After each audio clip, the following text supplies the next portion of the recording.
Hola, me llamo Ángeles Rosal Camiña, soy higienista bucodental con formación en logopedia y especialización en crecimiento orofacial. Hoy voy a hablaros de algo muy práctico para nuestro día a día en la clínica a nivel de higienista. ¿Qué podemos observar en un niño antes de que una alteración funcional acabe influyendo en su crecimiento, en su mordida o en la estabilidad de un tratamiento de ortodoncia? Bueno, la idea no es diagnosticar ni sustituir a ningún profesional, sino realmente aprender a mirar mejor lo que ya tenemos delante. En este caso va a ser la respiración y la masticación. El objetivo de esta intervención es muy concreto. Primero, aprender a identificar señales funcionales en consulta. Segundo, saber cuándo conviene derivar y a qué profesional. Y tercero, entender por qué el trabajo multidisciplinar es tan importante en crecimiento. Porque muchas veces, pues si no corregimos la función que está detrás de un problema, los tratamientos de ortodoncia, por ejemplo, pueden ser menos estables y aparecer pues, muchos más tipos de recidivas. En crecimiento, cuando vemos que hay una maloclusión, realmente suele estar ya instaurada, ¿vale? Es decir, que ya lleva mucho tiempo funcionando mal. La forma no aparece de repente. Antes suele haber pues, una respiración oral o mixta, una lengua mal posicionada, una masticación poco eficaz o a veces hábitos que son mantenidos a lo largo del tiempo. Por eso, cuando miramos dientes, podemos llegar tarde. Si aprendemos a observar funciones, seguramente que podamos detectar antes este tipo de problemas. La higienista tiene una posición privilegiada en la clínica dental. Vemos al niño en reposo, cuando entra, cuando habla, cuando se sienta, cuando abre la boca, durante la exploración. Entonces tenemos tiempo de sobra para observar detalles que a veces pasan desapercibidos. Por eso, realmente somos el primer filtro real. Cuando detectamos signos de alerta, debemos un poco de registrarlos, comentarlos con el equipo para un poco decidir si hace falta valorar o derivar, ¿vale? Entonces, la observación empieza incluso antes de que se siente el niño en el sillón. Desde que vamos a buscarlo a la sala de espera, podemos fijarnos en cómo camina, en esa postura al caminar, si va muy encorvado, si lleva la cabeza adelantada o incluso si parece tenso. Podemos observar sus labios, si están cerrados en reposo durante el tiempo que estamos llevándolo a la consulta, si la boca la tiene entreabierta, cómo habla, cómo gesticula. Vemos si lo que es toda esta zona de musculatura, si está como contracturada, como tensa, ¿vale? Podemos ver también cómo respira, si oímos su respiración, ¿vale? Si necesita abrir la boca para poder respirar o realmente si mantiene un sellado labial, pero con un pequeño esfuerzo. Por eso la importancia de ver toda esta musculatura si está muy tensionada o no. Un solo signo aislado no significa nada o no debería de significar nada. Pero cuando ya hay varios signos que muestran una tendencia, nos va a orientar a que hay una posible disfunción en el paciente. Vamos a encontrar tres patrones principales de respiración, ¿vale? La nasal, la oral y la mixta. La respiración nasal, obviamente, es la más funcional. El aire entra y sale por la nariz, siempre con labios cerrados y sin esfuerzo. La respiración oral es mucho más evidente, por supuesto, porque el paciente va a utilizar la boca de forma habitual para respirar. Son aquellos pacientes que nos encontramos así. Y luego está un poco lo que es la respiración mixta, que para mí es una de las más importantes de detectar porque muchas veces puede pasar desapercibida. Son pacientes que tanto van a utilizar la nariz como la boca, ¿vale? No lo hacen de manera eficaz esa respiración, no es una respiración sostenida, pero es una respiración que ellos utilizan mitad y mitad, ¿vale? Por eso cuando vemos este tipo de respiraciones, este tipo de pacientes, vamos a preguntarnos una serie de cuestiones. ¿Este paciente puede respirar solo por la nariz? ¿Lo hace en reposo sin esfuerzo? ¿Puede mantener los labios cerrados durante un tiempo y sin tensión? Son pequeños tips que nos podemos hacer en nuestro día a día que nos pueden resultar muy fiables a la hora de detectar que hay una disfunción.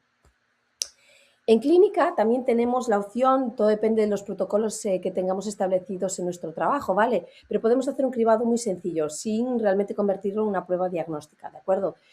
Una opción es, por ejemplo, la prueba del espejo, que tenemos estos espejitos para hacer las fotografías de ortodoncia. Bueno, pues simplemente cogemos el espejo, lo posicionamos aquí debajo de la nariz del paciente y le pedimos que respire normal, solo con la nariz.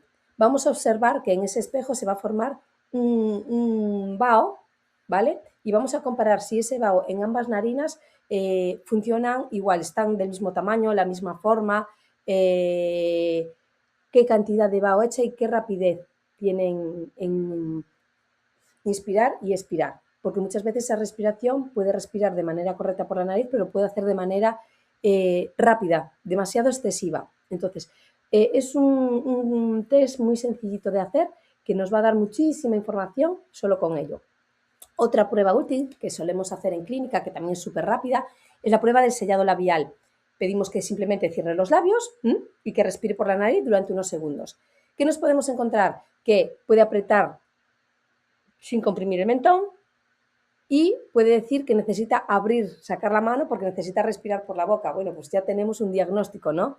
De que realmente no respira solo exclusivamente por la nariz, sino que también necesita por la boca. Entonces, bueno, no diagnosticamos, pero sí detectamos que algo no funciona con facilidad y podemos tener ahí un problema presente. En un niño con patrón respiratorio alterado hay señales que podemos ver incluso antes de abrir la boca. Una cara estrecha o alargada, unas ojeras marcadas, una nariz con una función aparente, que después vemos, valoramos si realmente funciona o no funciona, unos labios hipotónicos que tienen poca movilidad, un mentón muy retraído y una cabeza pues muy adelantada. Esa postura del cuello adelantado muchas veces es una compensación, el cuerpo intenta facilitar esa entrada de aire y lo que importa no es mirar cada rasgo por separado, no, si realmente ver que hay aparte un patrón repetido en este tipo de visualizaciones. Cuando el niño ya está en el sillón, podemos observar también muchos signos intraorales que nos van a acompañar a ese patrón, por ejemplo, mordidas cruzadas, paladares ojivales, maxilar estrecho o un apiñamiento dental. Esto no solo es cuestión de estética, ¿vale? Puede ser la expresión de un crecimiento condicionado porque hay una función alterada durante mucho tiempo.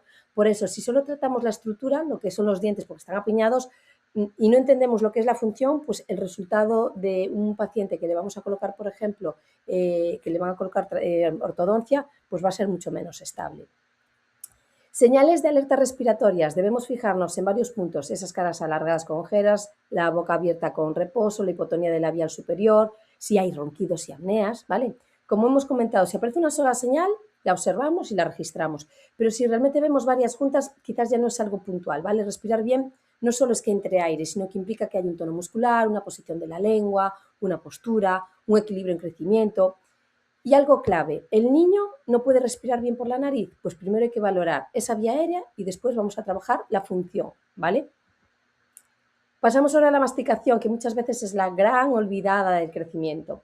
Masticar no es solo es triturar comida, masticar es estimular hueso, estimular músculo, coordinarlo, desarrollarlo. Entonces, una masticación funcional debe de ser bilateral, que haya un buen sellado labial, y sobre todo tolerancia a diferentes texturas y con una lengua activa que ayude a organizar ese alimento. Un niño puede comer suficiente, pero aún así puede masticar mal.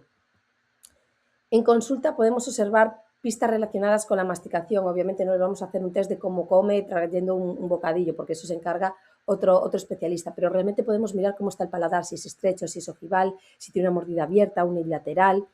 Valoramos si hay asimetrías faciales, signos de tensión mandibular, que lo comenté al principio de todo, problemas en la ATM. Entonces, realmente no necesitamos hacer una valoración logopédica completa para sospechar que puede haber pues, un patrón funcional alterado. Realmente nuestro papel es detectar y derivar cuando vemos que algo realmente pues, no encaja. Muchas señales masticatorias no las vemos directamente en consulta, ¿vale? Pero sí que las podemos preguntar a la familia. Podemos preguntar si evita alimentos duros, si se cansa al comer, si necesita beber mucho líquido para tragar porque se les hace bola el alimento, si mastica siempre por el mismo lado, que a veces esto sí que pasa desapercibido, pero cuando se lo comentamos a los papás y mamás, pues dicen, me voy a fijar a partir de ahora si comen con la boca abierta, si hacen movimientos exagerados con los labios y mejillas, incluso si hacen ruido, chasquidos a la hora de comer, ¿vale? Pues detrás de todas estas señales puede haber una masticación unilateral que sea muy verticalizada, una lengua poco activa. Entonces, con el tiempo, todo esto puede relacionarse, pues eso, con paladares ojivales, con asimetrías, con sobrecarga muscular y en especial con molestias en la ATM. Aquí la idea principal es muy sencilla. Cuando un niño respira mal, muchas veces también mastica mal. Y cuando mastica mal, deja de recibir realmente parte del estímulo que necesita para un crecimiento óseo adecuado. No hablamos ni de manías ni de preferencias sin importancia, realmente hablamos de patrones funcionales que cuando están mantenidos en el tiempo van a condicionar realmente ese desarrollo de la cavidad oral. Por eso, respiración y masticación no se deben valorar como cosas separadas, sino realmente como funciones conectadas. Aquí es importante marcar bien nuestro límite profesional como higienistas, ¿vale? No diagnosticamos patología médica, no sustituimos a otros profesionales y no intervenimos sin una causa funcional clara. Pero sí podemos decidir cuando algo merece una valoración. Entonces yo lo simplifico así. Si veo una red flag de las que he hablado antes, la observo y la registro. Si veo dos, voy a hacer un cribado, como puede ser los test.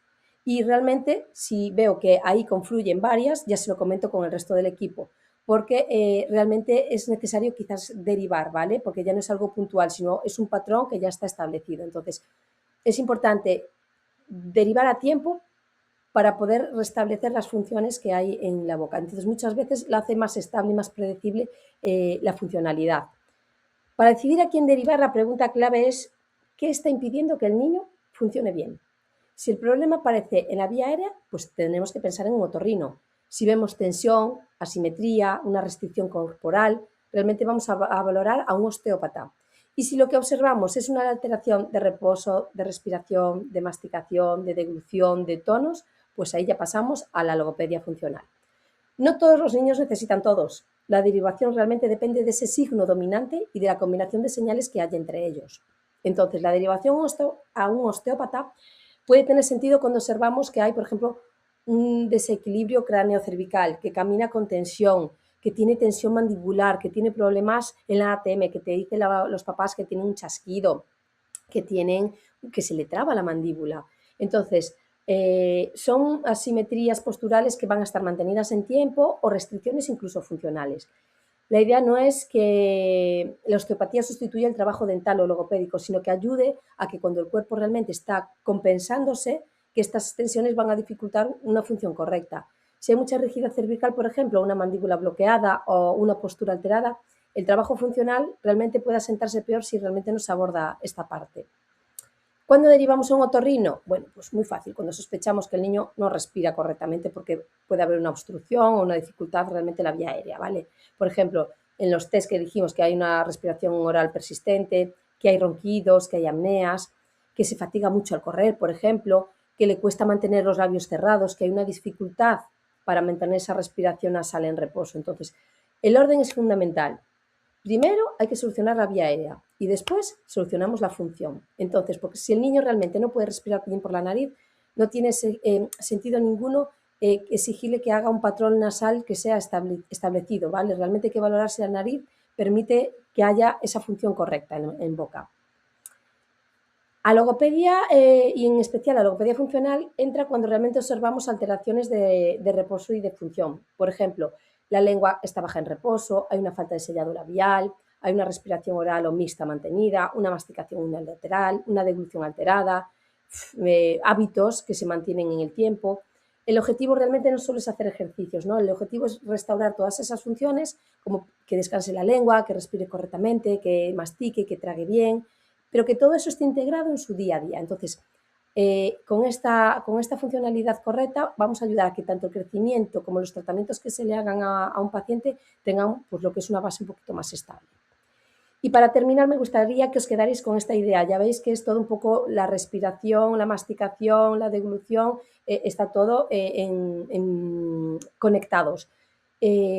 Cuando la respiración y la masticación funciona bien, el crecimiento acompaña mejor.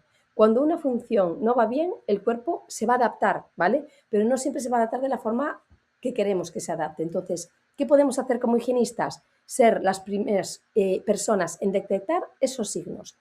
No necesitamos saberlo todo, ¿vale? Pero sí necesitamos mirar con criterio, registrar lo que vemos y saber cuándo derivar. Entonces, esto ya cambia mucho la forma de acompañar el crecimiento de un paciente. Y espero que con todos estos red flags que os he comentado hoy, seáis capaces de poner un poquito más de atención en todo aquello que veis y darle forma y entendimiento a todas estas señales de alerta que quizás seguramente antes no nos hubiésemos dado cuenta, pero ahora un poco que las sabéis, a ver si sois capaces de introducirla en vuestro día a día y ser capaz de mejorar la función y el crecimiento de ese paciente. Gracias por acompañarme.